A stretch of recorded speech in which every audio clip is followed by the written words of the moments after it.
Hello and welcome to the Evija X event. Let's look at the upgrade costs.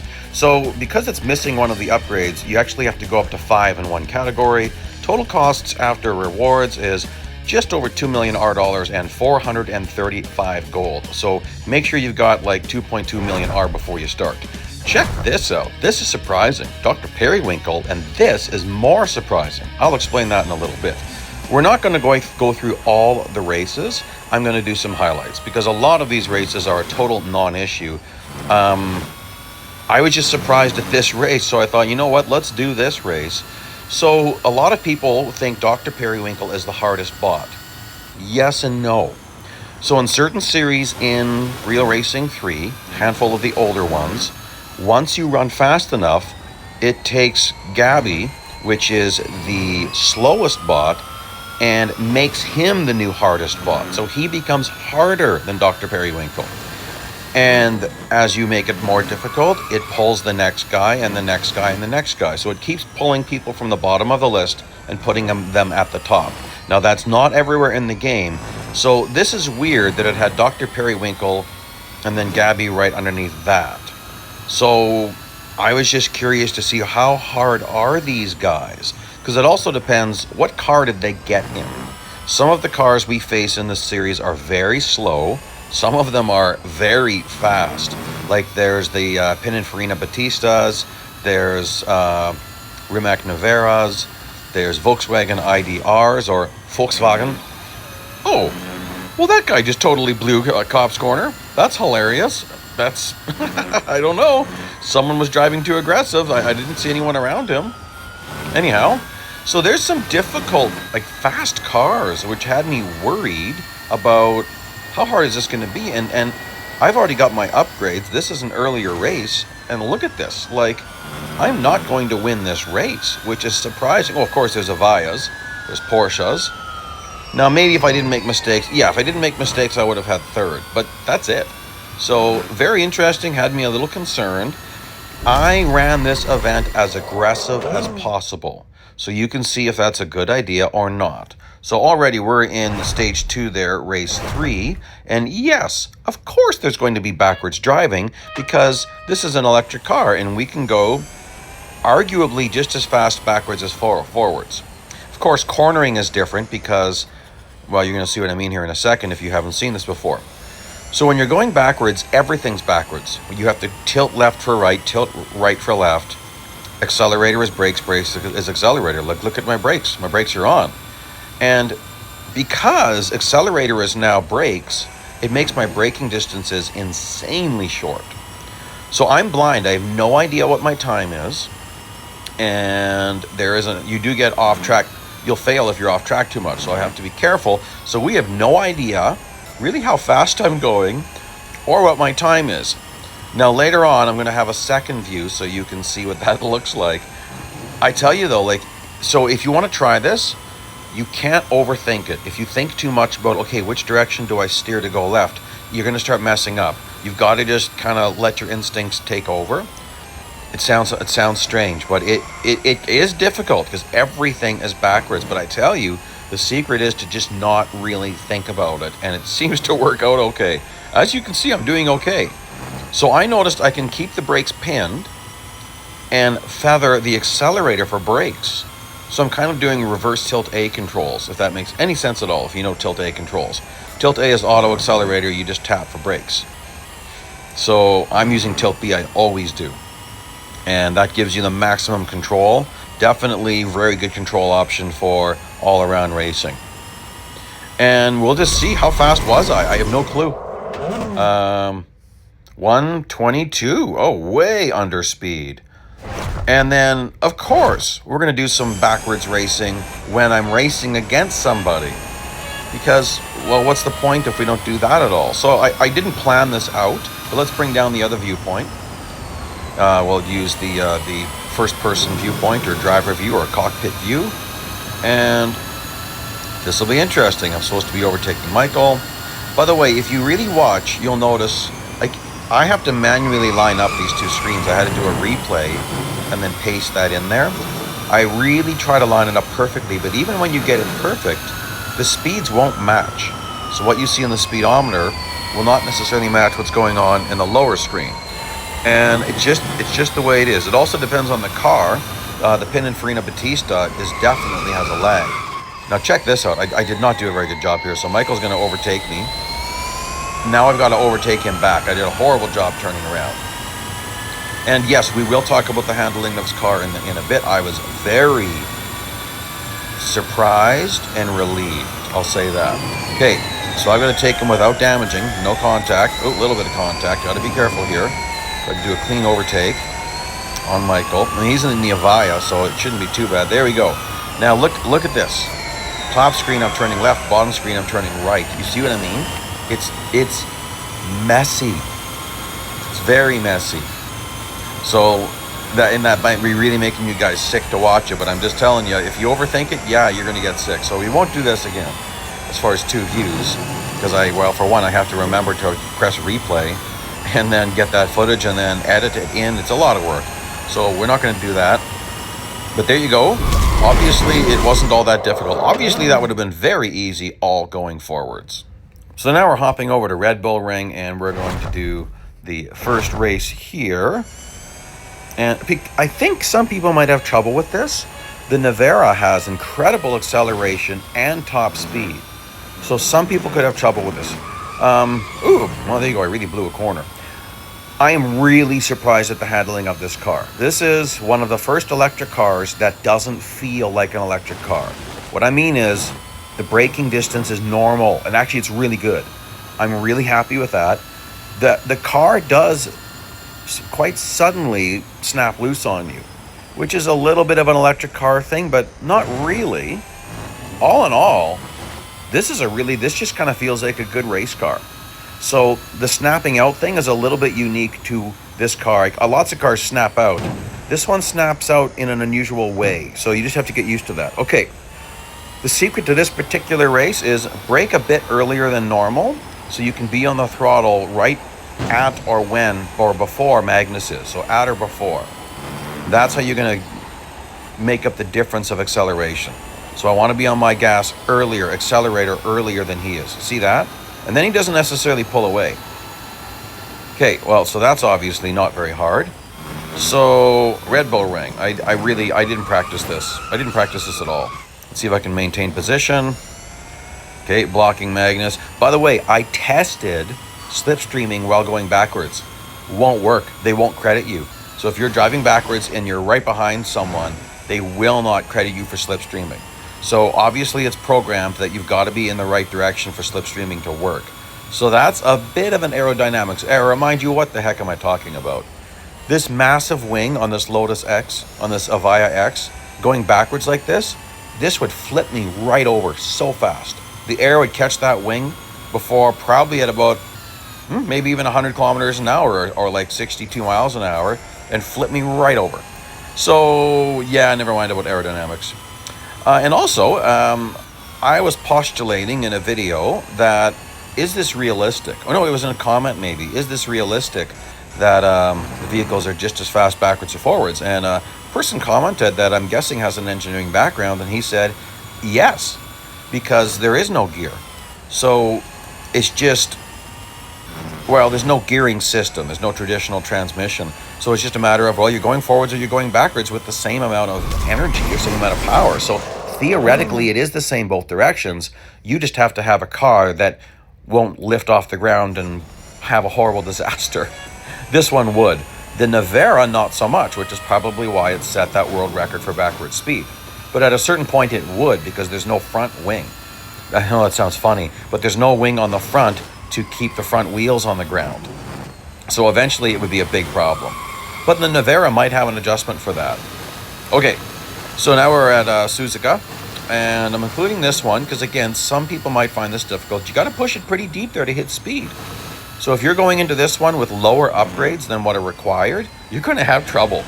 I've applied all the upgrades I need right away, and I like doing that so that I learn the handling of the car with those upgrades. So I'm not having to keep adjusting to more upgrades. You know you need them, so I just might as well apply them right at the beginning, is what I think.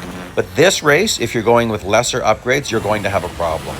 Odds are the developers designed this series with 5 on the engine, not 5 on suspension. So it would cost you more currency to do that. I really debated doing it because it's really not that much more currency. But I know you guys want to see the cheapest path, so oh well, I did that. I'll just wait for a sale, I guess. I think I will fully upgrade this one in time. I like it. I like this car. It handles very well. It does not feel like a heavy electric car. So obviously they're starting to figure this out in the real world as far as how do you make these electric cars not feel so heavy. I don't know if they went way over the top in developing the brakes or if they found a lot of ways to cut weight. But this electric car has good braking, not just adequate, it's good. Now it's not up there with like the best cars, that's for sure, but I'm quite shocked, guys. I'm shocked at how well this thing handles for an electric car. I also do not mind the sound. I hate some electric cars, but they seem to have dialed back some of those screaming vacuum cleaner sounds. So I like that. I actually have the race volume a little bit louder than normal just because it's actually quite quiet. So some of the in-between race sounds are a little bit louder. So, oops, tagged him. Well, that's bad. Ooh. There is, if you're off track enough, you do fail here.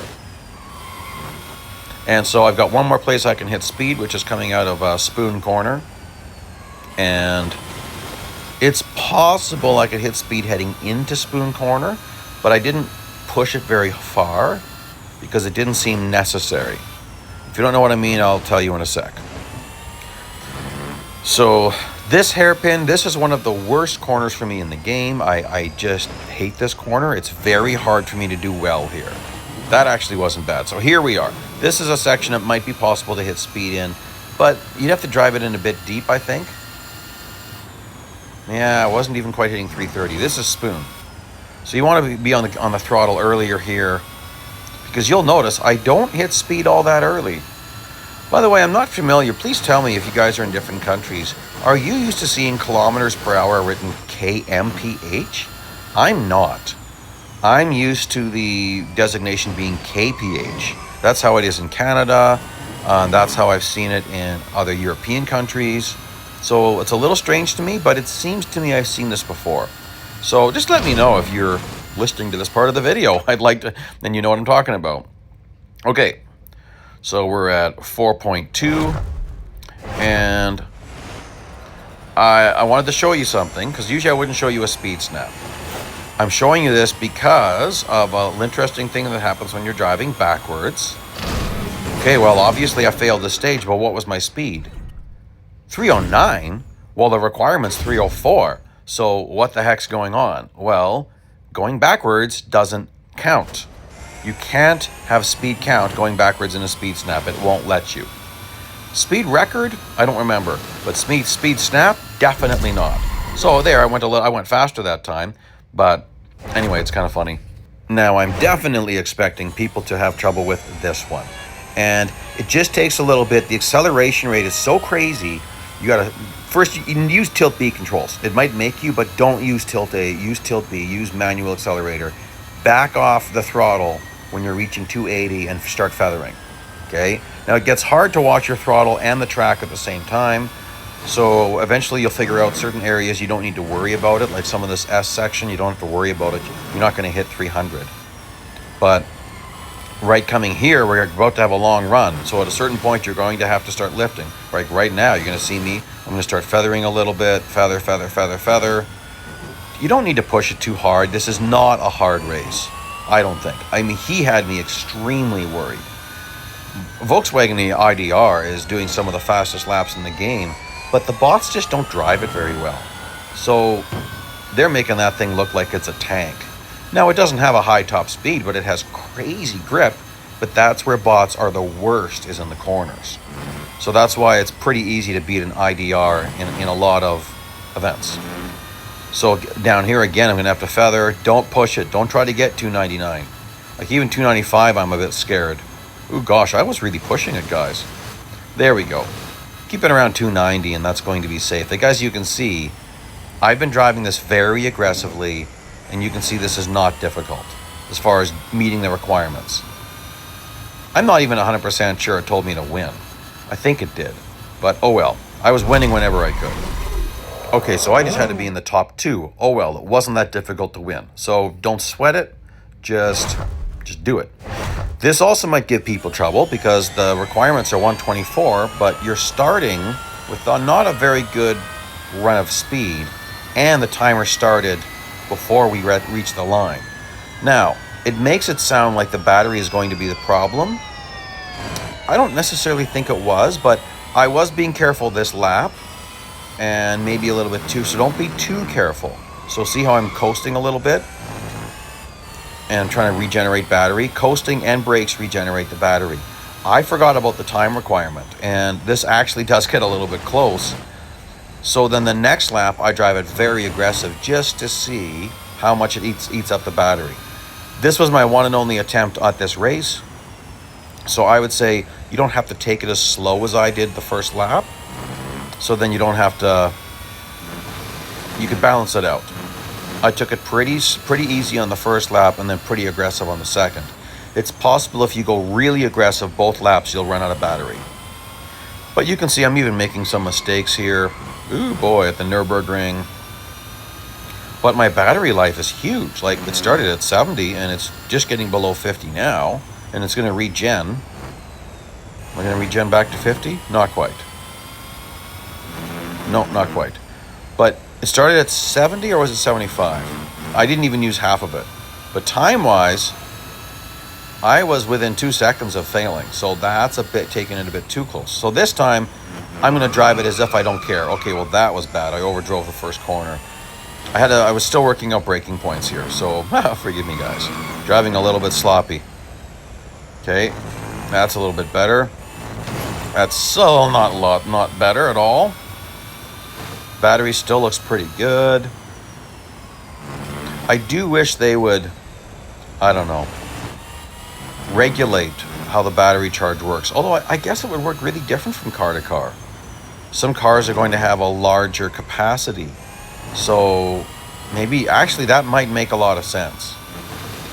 Huh. It's not just like, I don't know if we say watts per kilometer, like, but it's also what's the capacity of that battery. And then what's the regeneration rate? Oh, all those things are interesting factors. Huh. Okay, obviously, I'm getting a lot lower on battery this time around. We're going to regen a little bit up to 16. I don't know, but, I don't even know if it's going to get down to 10.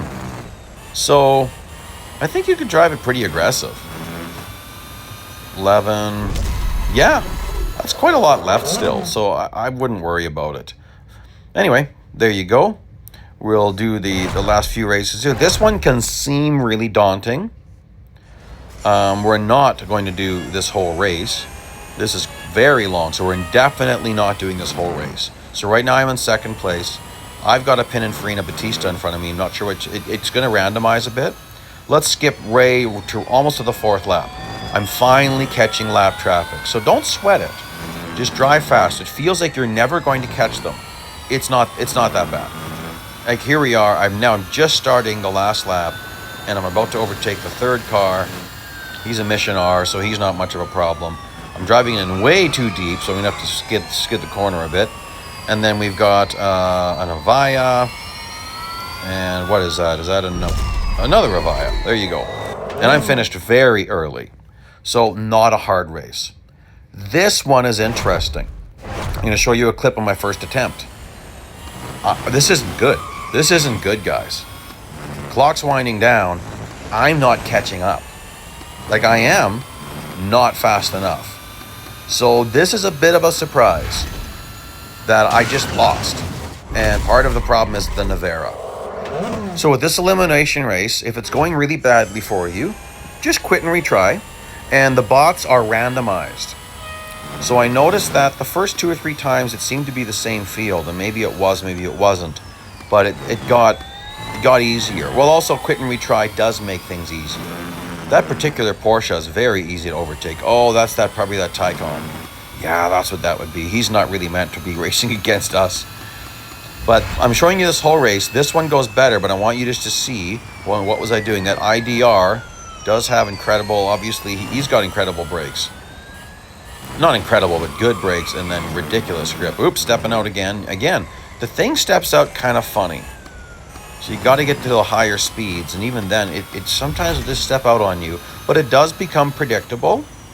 I found it not bad at all to manage. Once you learn, you got to just learn the car, adapt it. So here we are. I'll be in third place again, just like I was last time, and we'll just see if there's this nasty. No, there we go. Ooh, Batista. There's third place right in front of me. Second place. Sorry, there's second place right in front of me. Now, we don't know how far away first is. That could be worrisome. But obviously, this isn't the same as last time.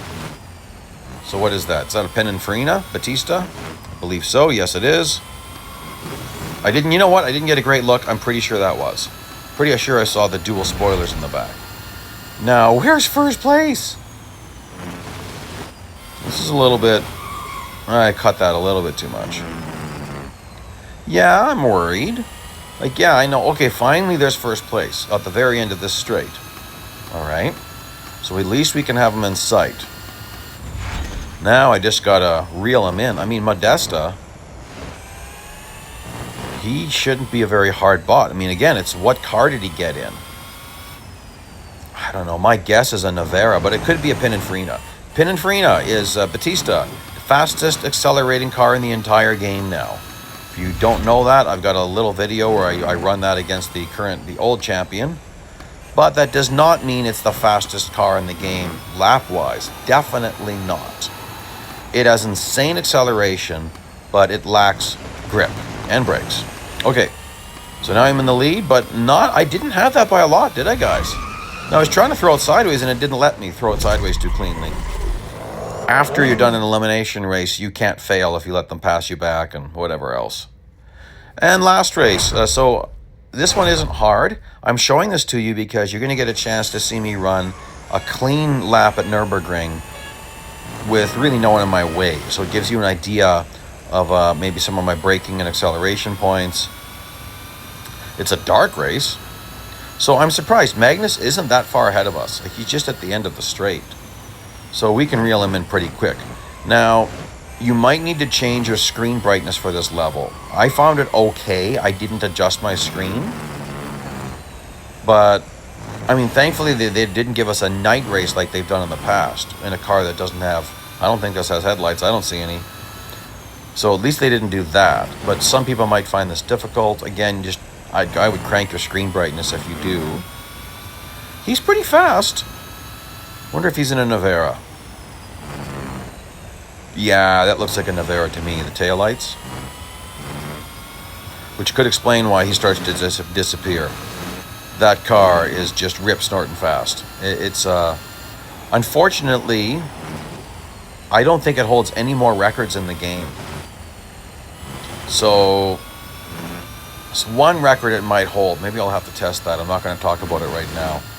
But you can see in the video, I'll have the video at the end here, that the Batista with Furiosa is the fastest accelerating car for certain speeds, not all speeds.